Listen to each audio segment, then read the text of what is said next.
Hello mga auntie, I'm back again. So ito na nga at dahil tapos na ang aming training, ayan, pumasyal muna kami dito ng Very Light sa may Dagupan City. So as you can see, dito na kami dumaan, o diba? Napakaganda ng tanawin, nakaka-relax talaga as in.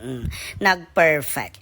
So ayun, road trip muna malala ang aming atake ngayon. Kasama ko yung mga group mates ko. So ayun na nga, nakarating na tayo dito sa may city, sa Dagupan, na kung saan uwian na yung mga bata. O diba, nagsapati uwian na.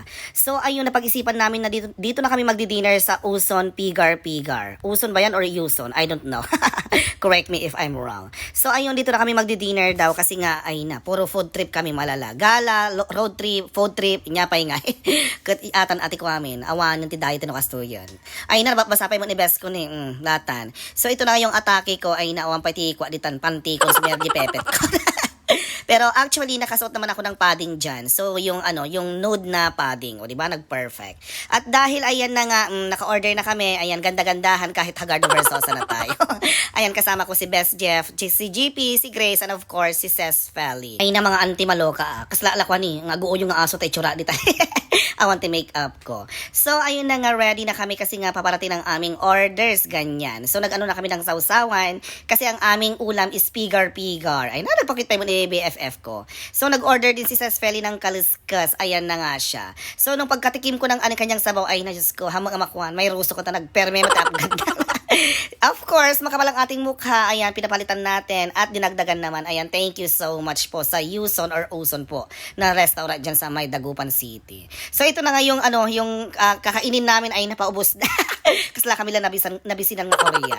So, ayun, mayroon din kaming dyan, minatamis. Ayan, thank you so much, Ces Feli, sa masarap na tikoy. And sabi kong ganyan, nabitin kami sa Talaba kanina. Sabi ko, let's G, sabi kong ganyan. Diba, ang atake, babae. So, ayun, pababa na tayo dito sa may nagbebenta ng inihaw na talaba dito sa Ado and Jojo. Ayan, shout out po sa may-ari. Thank you so much. Ay, kay Dada at Jojo pala, correction. So, ayun, binabalatan na or tinatanggal na yung shell ng aking baby boy. Baby boy nga ba or charis peng-peng ko? Charot-charot lang. Dapat happy lang ganun. Good vibes, Kasjay. Ayan, thank you so much kay Mami at nagbigay siya ng discount kasi nga virgin at maganda daw ako. So, ayun. May discount tayong 50.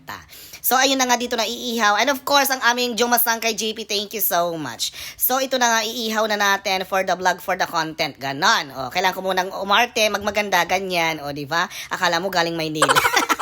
Kung umarte. So, ayun, nag-enjoy talaga kami. Puro kami kain, ganon.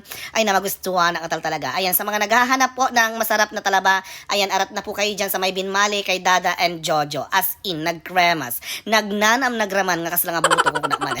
Charot-charot lang. So, ayun na nga yung talaba na kakainin namin. Tara, let's G! Tikman na natin ang chili grilled talaba ni Dada and Jojo. So, by the way, this is Mr. Rampiting na nagsasabing umingat po ang lahat and I love you all. Sige, karat mga tamangan kami pa ay na nag-cremelations magustuhan ako, di ba? With pakilig factor.